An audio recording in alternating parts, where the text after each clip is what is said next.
fête ses 10 ans. 10 ans aujourd'hui, alors pas aujourd'hui même, mais il y a quelques jours, de Star Wars Rebelle. Mais les amis, je vous le dis, je lui donne toutes les louanges, toutes les semaines, à cette série. Véritablement, si vous êtes passé à côté, il faut voir Star Wars Rebelle. Les films sur les Ewoks, non. Franchement, j'ai cru que c'était Nick. Non, c'est Ezra. C'est Ezra Bridger. Donc, pour ceux qui ne connaissent pas Star Wars Rebelle, parce que c'est possible, parce que c'est une série d'animation, les amis, en 4 saisons, voilà, qui a existé au tout début de l'ère Disney, qui se situe entre l'épisode 3 et l'épisode 4, et qui raconte l'histoire d'un groupe qui ont un point commun, c'est qu'ils vont avoir une animosité spécifique avec l'Empire, et du coup ça va les réunir et ça va former un noyau. Avant que les rebelles à proprement parler existent, ils vont faire partie de cette étincelle qui va créer l'armée rebelle, tout simplement, qui va se battre contre l'Empire. Donc c'est un petit groupe véritablement de personnages tous inédits. Alors, vous allez me dire, ils ne sont plus inédits parce que oui, depuis il y a eu la série Ahsoka, qui est la suite spirituelle et un peu directe de Star Wars Rebelle. Je ne vous spoil pas parce que vous allez vous dire, mais attends, mais la série Ahsoka, elle se passe après l'épisode 6, qu'est-ce que tu racontes? Je ne vous spoil pas Star Wars Rebelle. Star Wars Rebelle se passe entre l'épisode 3 et l'épisode 4. Mais voilà, c'est une série d'animation auquel on va lire l'article qui a été fait sur le site de Star Wars pour célébrer ça. Mais juste avant, j'aimerais vous dire quelque chose à propos de cette série. Je l'ai déjà dit quelques fois, mais vraiment j'insiste. Je sais que les séries d'animation des fois peuvent vous porter un frein. Coucou Farmi, comment ça va? Voilà, c'est ça, exactement Tarkin, tout à fait. Je sais que les séries d'animation peuvent vous porter des freins, mais je vous assure que les séries d'animation Star Wars, déjà elles sont canoniques, hein. Elles sont vraiment canoniques, elles font partie du lore Star Wars, elles sont comptabilisées, mais surtout, elles ne s'adressent pas à des enfants, voilà, ou en tout cas à la famille, il n'y a pas de problème, mais elles ne sont pas destinées à un bas âge. Il y a des dessins animés pour les tout petits, qui s'appelle The Young Jedi, qui existe, mais c'est pas le cas de ces séries-là. Sauf que, là je vais vous dire quelque chose, vous allez peut-être vous lancer dans Star Wars Rebelle, et vous allez regarder les 4-5 premiers épisodes, et vous allez dire, franchement, bon, c'est quand même très Disney, enfantin. Et vous n'aurez pas totalement tort, sauf qu'en vérité, en fait, je ne sais pas trop comment, voilà, j'aurai un peu la peur du truc ou quoi que ce soit, mais savoir que Star Wars Rebelle, ça fonctionne à peu près comme ça. C'est-à-dire que les premiers épisodes sont pas ouf. Les 4, 5, 6 premiers épisodes sont pas ouf. C'est un peu enfantin, je vous l'accorde. Et puis après ça monte. Et puis après ça monte. Et puis après ça monte. Et ça devient une dinguerie. Saison après saison. Il se passe des moments extrêmement forts. Vous allez même comprendre pas mal de clins d'œil de la série Obi-Wan. Évidemment de la série Ahsoka. Mais aussi de la série Obi-Wan dans Star Wars Rebelle. L'arrivée des Inquisiteurs. Canonisés par Star Wars Rebelle. Pas mal d'inquisiteurs que vous allez retrouver, voilà, dans la série Rebelle. C'est eux qui les ont canonisés. Voilà, parce que on a eu des brives de temps en temps d'inquisition à l'époque du Légende, mais vraiment canonisé pur, dur, c'est là. Et elle est incroyable cette série. Des montées en puissance, des moments épiques de fou, et surtout des prises de risques sur le traitement de la force, les sujets qui sont amenés, les pouvoirs qui sont amenés, tout ça. Bref, c'est véritablement une porte ouverte à un débridage de Star Wars qui a toujours des fois tendance à se retrouver dans un tunnel et à pas prendre beaucoup de risques sur la force, sur tout ça. Quel bonheur. Et c'est que des personnages à découvrir, les amis. Des personnages à découvrir, ça c'est important. Là aussi, il y a des personnages cultes dans Star Wars Rebelle, mais ils arrivent, c'est pas du gros fanservice et de pied dans le sable. C'est vraiment bien placé, c'est intelligemment amené. Donc vraiment, c'est très bien. Vraiment, c'est extraordinaire. C'est l'une de mes meilleures séries Star Wars. On associe souvent des dessins animés avec l'histoire pour enfants. Mais oui, c'est ça, Farmi. C'est pour ça que je me bats. Pour vous dire que vraiment, c'est à voir absolument. Tarkin, perso, je n'ai pas autant aimé la série que ça. Cependant, elle implante des éléments du lore et des personnages emblématiques. Franchement, oui. Et je vous dis, il y a des scènes pour moi qui sont légendes. Vraiment, il y a des scènes, mais... Je ne veux pas spoiler plus que ça parce que je sais que beaucoup n'ont pas vu Rebelle. Rebelle a beaucoup plus cartonné aux États-Unis. C'est d'ailleurs pour ça qu'on a la série Ahsoka. Hein. Si c'était Osef total de la série Star Wars Rebelle, Ahsoka n'aurait pas existé en soi. Voilà, genre ils auraient formulé, ou alors ils auraient fait Ahsoka mais autrement. Voilà, ils l'auraient appuyé depuis Clone Wars. Et voilà. Mais non, Rebelle a cartonné aux États-Unis. Très très bien fonctionné. En France, le problème c'est que c'était diffusé sur Disney XD. Donc ça limitait quand même sacrément le périmètre. Alors peut-être qu'il y a eu des chaînes nationales après qu'ils l'ont repris, mais de base en France ça a existé au lancement sur Disney XD, donc ça referme. Heureusement maintenant avec Disney Plus c'est bon, comme vous pouvez vous la faire, il n'y a aucun problème.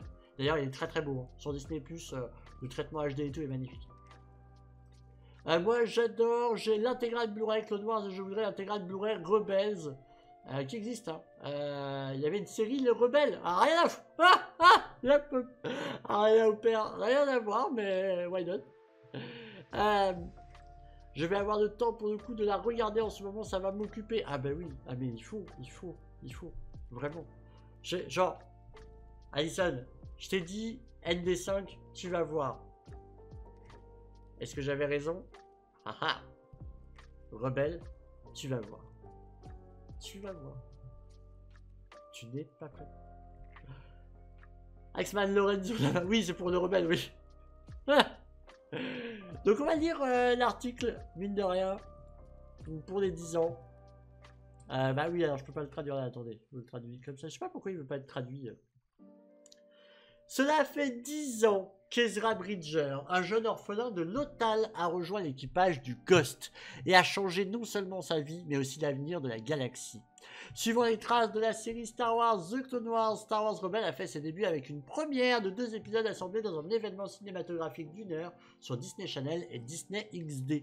Créé par Dave Filoni, vétéran de Clone Wars, Simon Kinberg et Carrie Beck a ouvert une nouvelle ère pour une génération de fans qui découvrirait bientôt la suite de la trilogie sur grand écran avec Star Wars Le Réveil de la Force en 2015.